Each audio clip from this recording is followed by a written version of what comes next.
अस्सलाम वालेकुम दोस्तों, आपका दोस्त आपका भाई मोहम्मद आसिफ भट्ट एक बार फिर से आपके सामने हाजिर हूँ क्रिप्टो मार्केट के एनालिसिस के साथ। क्विक मार्केट ब्रेकडाउन दोस्तों आज होगा और बताएंगे कि इस टाइम मार्केट में जो मूव आया था बिटकॉइन 21,000 से ऊपर गया है, क्या सिनेरियो बन रहा है, क्या बुलिश सिनेरियो बन रहा है या फिर बिटकॉइन एक दफ़ा फिर से रिजेक्शन ले चुका है, डंप होगा। ये सारी चीज़ें हम डिस्कस करेंगे। बिटकॉइन और डॉज कॉइन और बाकी क्रिप्टो मार्केट को देखेंगे कि यहाँ से अगला मूव क्या हो सकता है और इंशाल्लाह मेरी ट्राई होगी कि आज भी मार्केट के आपको एक्यूरेट एनालिसिस दूं, ताकि जिस तरीके से आप लोग शुरू से मेरी वीडियोस के थ्रू प्रॉफिट कमाते आ रहे हो, बनाते आ रहे हो, आइंदा भी आप प्रॉफिट बनाते रहो। कल दोस्तों मैंने आपको एक ट्रेड दी थी बिटकॉइन के अंदर और एक रीजन मैंने आपको ड्रॉ करके दिया था। ये रीजन आपको नज़र आ रहा होगा।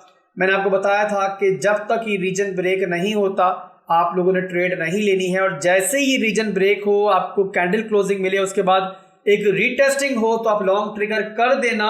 तो यहाँ पर जिस दोस्तों कल की वीडियो देखकर ये बात जहन में रखी होगी और यहाँ पर लॉन्ग ट्रिगर किया होगा, तो 3 टारगेट से हमारे 20,560 का एरिया जो हमारा मिड रेंज है, सेकंड टारगेट था 20,800 का एरिया, लास्ट हमारा टारगेट था 21,000 का एरिया, और तीनों टारगेट्स तीनों टीपीज बिटकॉइन ने हिट किए और 100% प्रॉफिट हम यहाँ पर लेकर मार्केट से बाहर निकले हैं। तो यहाँ पर दोस्तों अगर अभी का सिनेरियो देखें 4 घंटे के टाइम फ्रेम के अंदर, तो आपको दोस्तों यहाँ पर नजर आ रहा होगा कि एक विक हमें हमारे उस रीजन से ऊपर मिली है जिसके दरमियान बिटकॉइन बहुत लंबे पीरियड से ट्रेड कर रहा है। यहाँ पर ये विक दोस्तों हमें लेकर गई लगभग 21,300 के एरिया तक, यानी कि इस रेंज तक। आपको आइडिया होगा कि बिटकॉइन जब से दोस्तों दोबारा इस रेंज के अंदर आया, अभी तक नहीं आया था, तो यहाँ पर ये टॉप क्रिएट किया, लोकल टॉप क्रिएट किया 21,300 की रेंज में। अब दोस्तों यहाँ से एक दफ़ा फिर से रिजेक्शन मिली है हमें, और अगर आपको मेरे अल्फाज याद हो तो कुछ दिनों पहले मैंने आपको बताया था कि बिटकॉइन अगर ऊपर की तरफ पंप करता है, कैंडल 21,000 से ऊपर भी जाती है, आप लोगों ने फोमो में नहीं आना, क्योंकि वहाँ पर कई ऐसे रेजिस्टेंस जोन्स मौजूद है कि जहाँ पर बहुत हद तक चांस है कि बिटकॉइन रिजेक्शन ले लेगा और एट द एंड आपको एक विक नजर आएगी और क्लोजिंग आपको इसी रेंज में मिल जाएगी। तो लेवल टू लेवल ट्रेड करना है और प्रॉफिट बुक करते हुए चलना है। प्रॉफिट को मार्केट में हरगिज आपने नहीं छोड़ना है। अगर आपने वो चीज पल्ले बांध ली होगी और आप लोग उसी के अकॉर्डिंग ट्रेड कर रहे होंगे, तो मैं उम्मीद करता हूं कि यहाँ पर आप लोग जो है प्रॉफिट वगैरह लेकर इस टाइम साइड पर होकर बैठ चुके होंगे। अच्छा, मैं आपको ये बताऊं कि जो हमें ये रिजेक्शन मिली किस एरिया से मिली, तो आपको डेली के ऊपर लेके चलता हूँ। डेली टाइम फ्रेम का चार्ट मैंने खोला हुआ है और यहाँ पर पहले मैं एक क्रॉस हटा दूं जो मैंने अभी भी लगाया। बहरहाल यहाँ पर दोस्तों चार्ट को थोड़ा बड़ा कर लिया मैंने। तो ये दोस्तों एक ट्रेंड लाइन टू रेजिस्टेंस है जो बहुत पुरानी मैंने ड्रॉ की हुई है, काफ़ी दफ़ा आपने मेरे चार्ट के ऊपर देखी होगी। और ये ट्रेंड लाइन दोस्तों हमें मिली है किस एरिया से, वो है दोस्तों हमारा सीजनल बॉटम, जो हमारा इस टाइम तक बॉटम बना हुआ है 17,600 का एरिया, वहां से ये ट्रेंड लाइन स्टार्ट होती है। और उसके बाद जब से ये ट्रेंड लाइन दोबारा टूटी है, बेयर फ्लैग टूटने के बाद, तब से दोस्तों मुसलसल हमें यहाँ पर रिजेक्शन मिल रही है। आपको इस पॉइंट पर रिजेक्शन नजर आ रही है, फिर एक दफा फिर इस पॉइंट पर रिजेक्शन है, फिर रिजेक्शन है, 3 रिजेक्शन आपको नजर आ रही है, फिर हमें चौथी रिजेक्शन मिली है दोस्तों इस एरिया में, फिर हमें दोबारा रिजेक्शन मिली है इस एरिया में, और एक दफा फिर से जो रिसेंट रिजेक्शन हुई है वो सेम इसी एरिया से हुई है।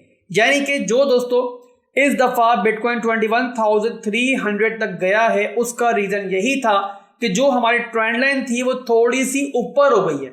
यानी जिस रेंज में पहले मौजूद थी वहां से जाहिर सी बात है ये अप ट्रेंड की एक लाइन थी, तो वहां से थोड़ी सी ऊपर चली गई। और आप ये टेक्निकल्स देखो दोस्तों कि सेम उसी पॉइंट से बिटकॉइन दोबारा रिजेक्शन ले चुका है। तो ये चीज दोस्तों आपको क्लियर हो चुकी होगी कि जो यहाँ पर विक आपको मिली थी ये जस्ट एक लिक्विडिटी हंटिंग थी, स्टॉप लॉसेस हंटिंग थी, और यहाँ पर स्टॉप लॉसेस खाने के बाद और लिक्विडेशंस लेने के बाद मार्केट दोबारा नीचे जा चुकी है। अब स्टॉप लॉस इस एरिया में क्यों होंगे, मुझे मेरा ख्याल है बताने की जरूरत नहीं है कि जो लोग भी इस एरिया से शॉर्ट कर रहे होंगे, जाहिर सी बात है थोड़ा सा ऊपर उन्होंने स्टॉप लॉस रखा हुआ होगा। तो यहाँ पर अगर आप लोगों ने यहाँ से शॉर्ट किया होगा तो यहाँ पर स्टॉप लॉस आपका इस एरिया में होगा ज़्यादा से ज़्यादा, तो वो दोस्तों स्टॉप लॉस आपका यहाँ पर खाया जा चुका है अगर आपने यहाँ से शॉर्ट करने की गलती की होगी। स्टॉप लॉस आपका हंड किया और दोबारा जो है क्लोजिंग नीचे हो चुकी है। तो यहाँ तक सिनेरियो कंप्लीट है दोस्तों कि हमारी जो क्लोजिंग है वो इस एरिया के अंदर दोबारा हो चुकी है और बिटकॉइन दोबारा उसी रेंज में जा चुका है जो कि हमारा वही बोरिंग जोन है जो बहुत लंबे पीरियड से चल रहा है, जिसके दरमियान हम लोग डे ट्रेडिंग तो कर सकते हैं बट ज़्यादा लंबी चौड़ी प्लानिंग यहाँ पर हम नहीं कर सकते हैं। अब यहाँ पर दोस्तों सवाल ये है कि जो ये एक अच्छा मूव मार्केट में आया था, जो एक बुलिश मूव मार्केट में, बुलिश तो हम नहीं कह सकते, हम ये कह सकते हैं कि थोड़ी सी रिकवरी जो मार्केट में हुई थी, इसके बाद फिलहाल के लिए मार्केट का यहाँ से नेक्स्ट मूव क्या हो सकता है और क्या हमें यहाँ से ट्रेड लेनी चाहिए। तो उसके लिए मेरे भाइयों मैं आपको लेकर चलता हूँ 1 घंटे के टाइम फ्रेम के ऊपर और आपको प्राइस एक्शन दिखाता हूँ कि इस टाइम प्राइस एक्शन क्या बन रहा है। तो यहाँ पर दोस्तों पहला हमें लो मिला, उसके बाद एक स्विंग हाई मिला, उसके बाद फिर स्विंग लो मिला, फिर एक हायर हाई मिला, फिर एक हायर लो मिला और यहाँ पर बिटकॉइन ने लास्ट रीजन को रिस्पेक्ट दी। फिर बिटकॉइन ऊपर की तरफ शूट आउट हुआ इसी वजह से और यहीं से हमारी ट्रेड भी स्टार्ट हुई थी और इस मौके पर 1 घंटे की कैंडल्स के अंदर बिटकॉइन ने अपना टॉप क्रिएट किया 21,300 के एरिए तक। उसके बाद दोस्तों जब यहाँ से रिजेक्शन हुई है, जो कि मैंने आपको दिखा दी है किस रीजन से हुई थी, तो इस वक्त बिटकॉइन अपने प्रीवियस स्विंग हाई को रीटेस्ट कर रहा है, जो कि हमारा बनता है। मैं आपको यहाँ पर एक ट्रेंड लाइन लेके हॉरिजॉन्टल लेके आपको मार्क कर देता हूं ताकि आपको आइडिया हो जाए कि यहाँ पर हो क्या रहा है।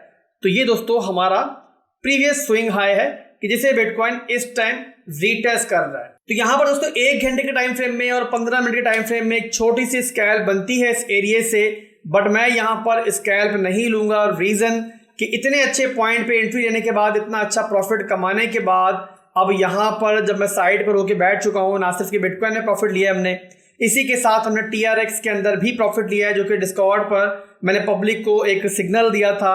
और इन दोनों में प्रॉफिट लेने के बाद जब अच्छे प्रॉफिट में बैठे हुए हैं तो क्या ज़रूरत है एक और पंगा लेने की और एक रिस्की यहाँ पर स्कैल्प लेने की। तो ये स्कैल्प मैं यहाँ पर नहीं ले रहा हूँ, बंद जरूर रही है। आपको नजर आ रहा होगा कि यहाँ पर स्कैल्प ली जा सकती है अपने प्रीवियस स्विंग लो के नीचे स्टॉप लॉस लगाने के बाद, बट फिर भी दोस्तों मैं यहाँ पर ये स्कैल्प नहीं ले रहा हूँ। रीजन मैं आपको बता दिया है।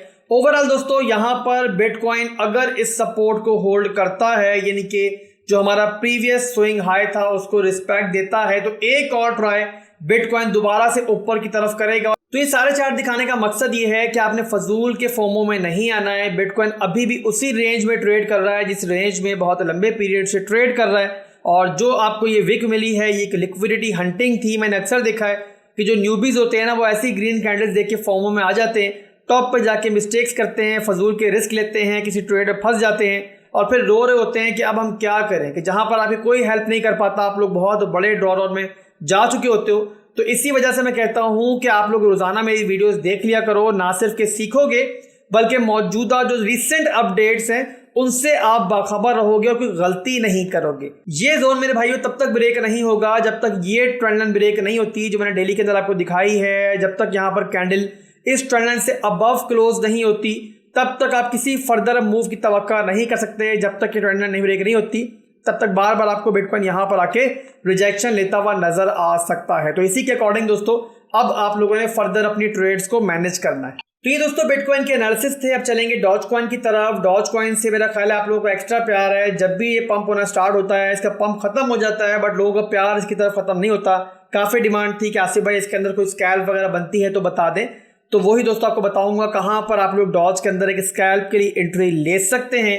डॉज का मैं चार्ट खोल लेता हूं और आपको स्कैल्प बताने से पहले मैं डेली टाइम फ्रेम खोल लूँ ताकि आपको बता पाऊँ कि पिछले दिनों जब ये बहुत पंप हो रहा था ना और जब हर कोई फोमो में आया हुआ था, तो मैंने एक रेंज ड्रॉ करके आपको दिखाया था कि हिस्ट्रिकली ये बहुत इंपॉर्टेंट और बहुत स्ट्रॉन्ग रेजिस्टेंस जोन है और यहाँ पर चांसेस यही हैं कि डॉज जो है यहाँ से ब्रेक डाउन कर जाएगा, रिजेक्शन ले लेगा। तो यहाँ पर दोस्तों आपको नज़र आ रहा होगा कि रिजेक्शन के बाद लगभग तकरीबन 25% तक ये डाउन हमें अभी तक मिल चुका है। अगर किसी ने वहाँ वीडियो देख के ये रिस्क लिया होगा, मैंने तो खैर यहाँ पे शॉर्ट नहीं किया, पर जिसने कभी किया होगा मेरी वीडियो देख के, तो वो इस टाइम बहुत मैसिव प्रॉफिट में मौजूद होगा। अब चलेंगे दोस्तों 30 मिनट के टाइम फ्रेम के ऊपर ताकि मैं आपको स्कैल्प दिखा दूँ डॉज के अंदर जो बन रही है। तो मेरे भाई यहाँ पर हमारे पास एक बुलिश ऑर्डर ब्लॉक का एरिया है, मैंने ड्रॉ किया हुआ है पर्पल कलर से, आपको नज़र आ रहा होगा। ये हमारा डिमांड जोन भी है। इसी एरिया को डॉज ने पहले ब्रेक किया था और एक स्ट्रॉन्ग मूव के बाद रीटेस्टिंग के बाद फिर ऊपर की तरफ एक नया हाई क्रिएट किया था बहुत लंबे पीरियड के बाद। तो यहाँ पर दोबारा डॉज आ रहा है और इसी एरिया में आप लोग स्कैल्प अपनी एक्टिवेट कर सकते हो। तो यहाँ पर दोस्तों अगर आप स्कैल्प लेना चाहो तो आपने इंतज़ार करना है इस रीजन का और थोड़ा सा इस टाइप का मूव यहाँ पर बनता हुआ आपको नजर आ सकता है। इस तरीके से डॉज नीचे आए और यहाँ से होता हुआ फिर इस तरीके से ऊपर जाए, और यहाँ से जब ऊपर जाएगा तो आप टारगेट लेकर चल सकते हो 0.13238 अपना टारगेट लेकर चल सकते हो। ये हालांकि स्कैल्प है बट टारगेट मैंने आपको बढ़ा ही दिया है, तो जहां पर आपको अच्छा प्रॉफिट लगे, आप थोड़े बेहतर फील करो, वहां पर आप इस ट्रेड से बाहर आ जाना। लंबा चौड़ा रिस्क आप डॉज में मत लेना। अब स्टॉप लॉस की बात करें दोस्तों, तो स्टॉप लॉस आप लोग इस रीजन से नीचे लगाओगे, ये हमारा स्विंग लो का एरिया है, तो यहां पर आप लोग 0.10158 से नीचे अपना स्टॉप लॉस लगा सकते हो। तो आज के दोस्तों बस इतना ही था। उम्मीद करता हूं कि वीडियो पसंद आई होगी। वीडियो पसंद आई तो वीडियो को लाइक और कमेंट करना मत भूलिएगा। दुआओं में याद रखिएगा। अल्लाह हाफिज।